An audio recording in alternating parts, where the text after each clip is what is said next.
Bienvenue sur Africa 24 dans cette nouvelle édition du Morning News. Voici les titres de l'actualité. Le maréchal Khalifa Haftar officiellement candidat à l'élection présidentielle en Libye. Une candidature annoncée ce mardi 16 novembre à quelques semaines du scrutin. L'homme fort de l'Est libyen prône l'unité, l'indépendance et la souveraineté du pays. La grogne de la population en Tunisie. Le 14 novembre, ils étaient plus d'1 millier à s'être rassemblés devant le Parlement, et ce en vue de dénoncer les mesures fortes prises par le président Kais Saied.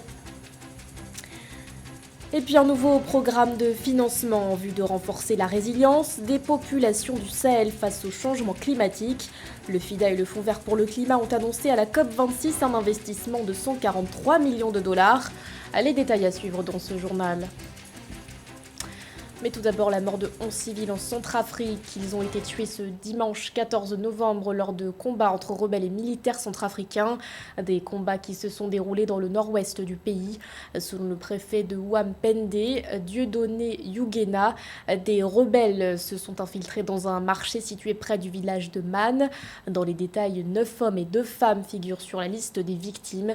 Un bilan auquel s'ajoutent également 8 blessés. Dans l'actualité également, le bilan s'alourdit en Ouganda. Les 2 explosions survenues ce mardi dans la capitale Kampala ont fait au moins 3 morts et 33 blessés. Une information divulguée par le porte-parole de la police, Fred Enanga. Ces incidents qualifiés d'attentats suicides ont été perpétrés selon la police par un groupe local lié aux ADF, les forces démocratiques alliées qui sèment aussi la terreur dans l'est de la République démocratique du Congo.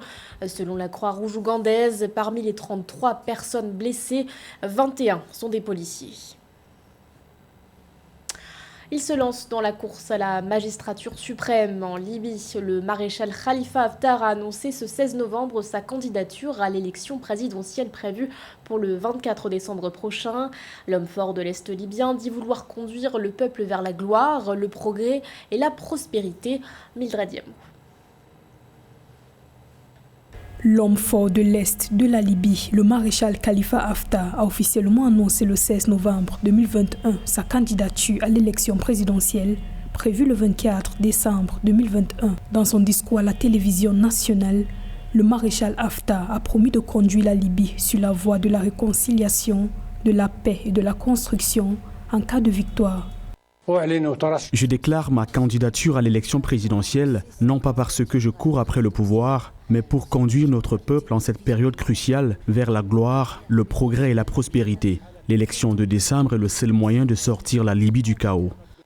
La candidature du maréchal Haftar, soutenue par des acteurs régionaux impliqués dans le dossier libyen comme l'Égypte et les Émirats arabes unis, survient 2 jours après celle de Saif al-Islam Kadhafi, le fils de l'ex-dirigeant Mouammar Kadhafi. Le 22 septembre 2021, le maréchal Haftar, âgé de 77 ans, s'était provisoirement retiré de son poste à la tête de l'armée nationale libyenne, conformément à la loi électorale, pour pouvoir se présenter à l'élection présidentielle.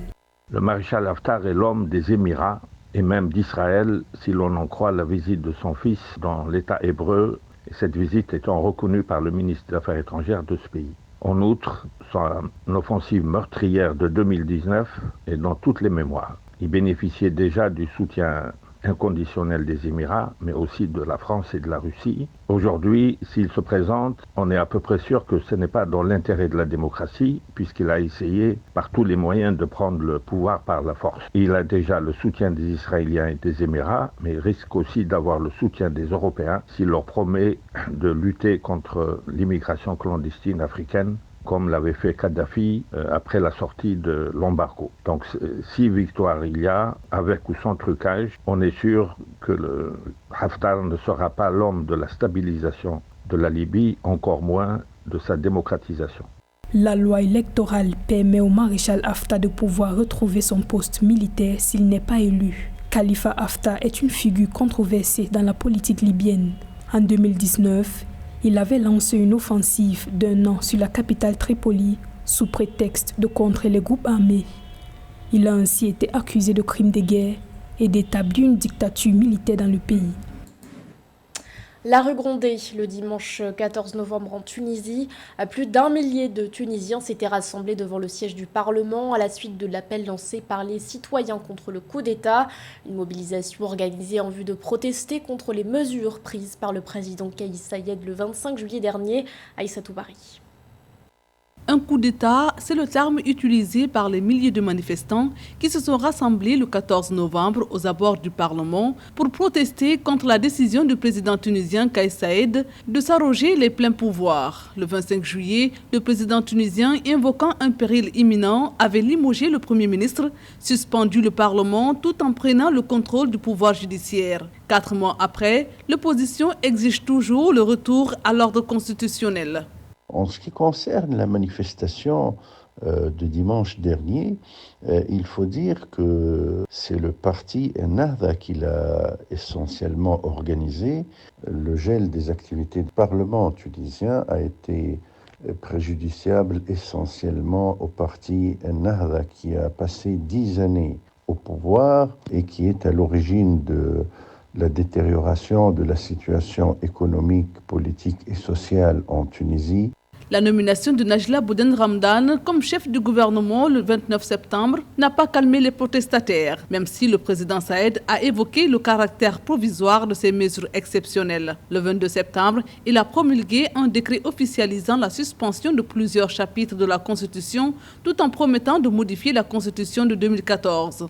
Le président a donner l'ordre au ministre des Nouvelles Technologies de communication de mettre en place une plateforme. À travers cette plateforme, le peuple dans son ensemble est convié à présenter ses propositions pour la refonte du système politique tunisien. Ces propositions vont être donc recueillies, répertoriées et classifiées par une commission spécialisée en droit constitutionnel qui vont, sur la base des propositions populaires, présenter un projet de réforme de la Constitution qui va être à son tour soumis au référendum populaire.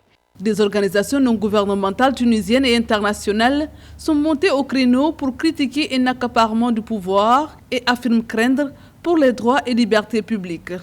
En seulement 3 mois, la justice militaire a lancé des enquêtes ou jugé au moins 10 civils, selon Amnesty International. L'actualité, c'est aussi l'ouverture ce 16 novembre du 3e sommet des filles africaines au Niger.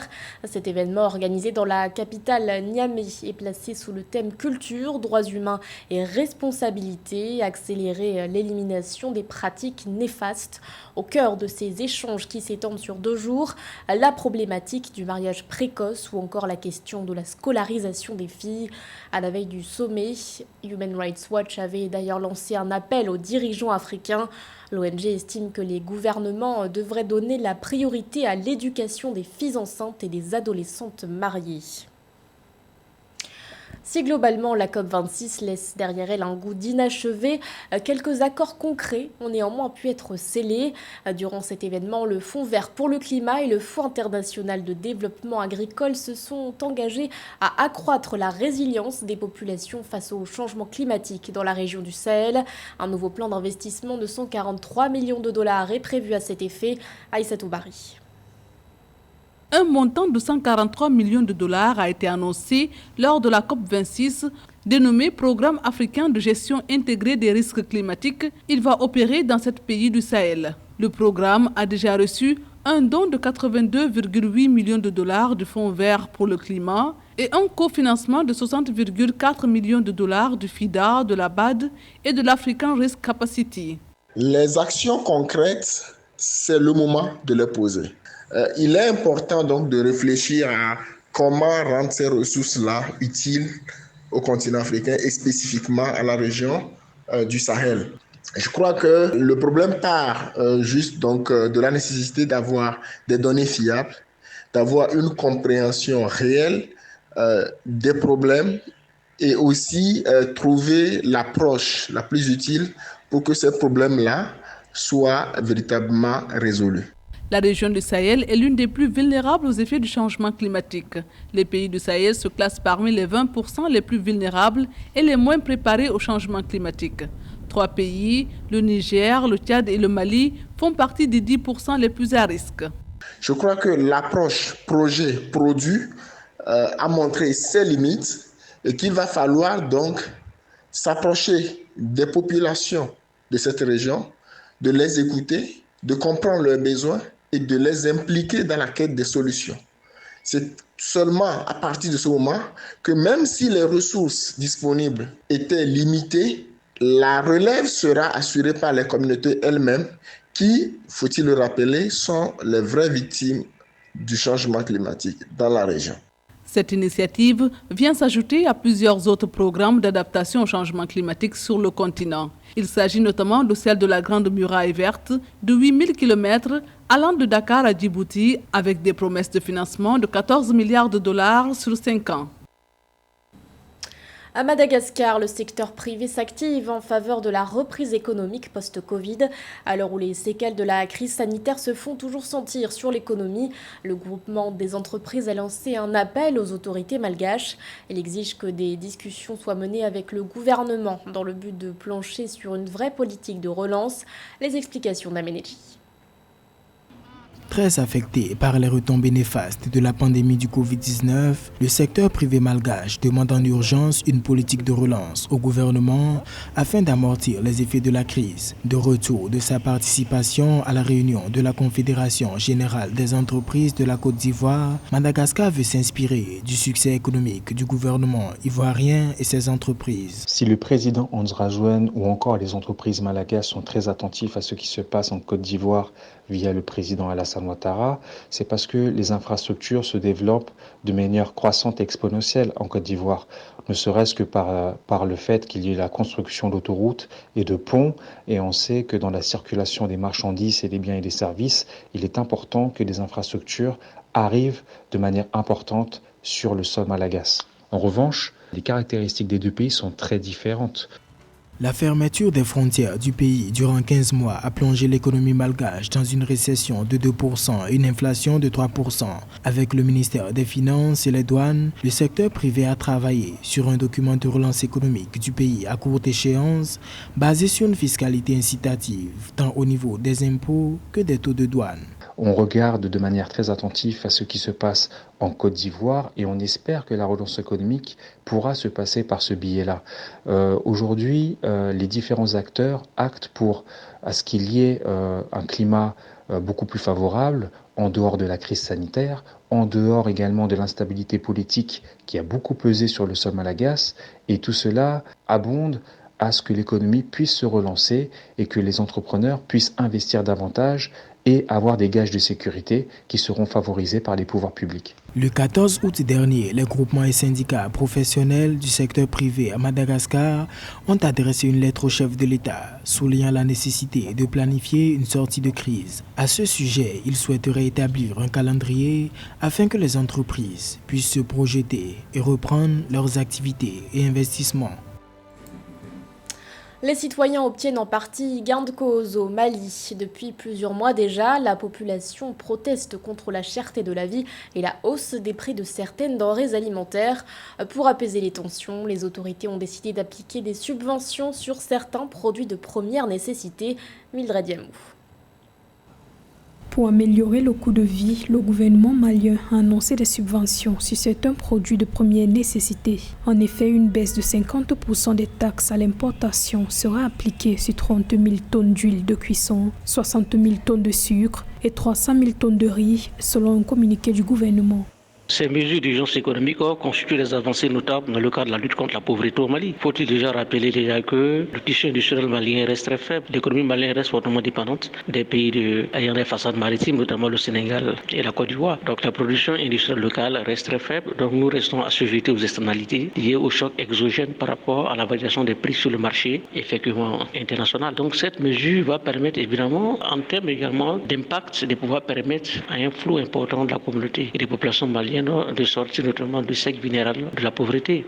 Ces derniers mois, le Mali connaît une envolée des prix à la consommation de certains produits de base, suscitant des difficultés socio-économiques. Les importateurs devront répercuter cette baisse des taxes sur le prix de vente au détail, assurer la disponibilité des denrées concernées sur l'ensemble du territoire et respecter la limite des quantités fixées selon les autorités.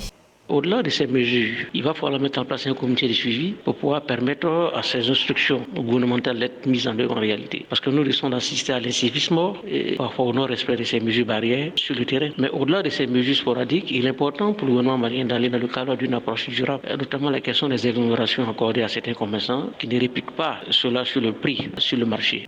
Cette mesure va soulager les Maliens qui se plaignent de la cherté de la vie et de la flambée des prix à la consommation. Cependant, les consommateurs craignent que ces subventions ne soient pas prises en compte par les importateurs, alors que les tarifs actuels du pain n'ont pas toujours été respectés par les boulangers. Ce journal a été réalisé par l'ensemble de la rédaction. Merci de votre fidélité. L'actualité continue sur Africa 24.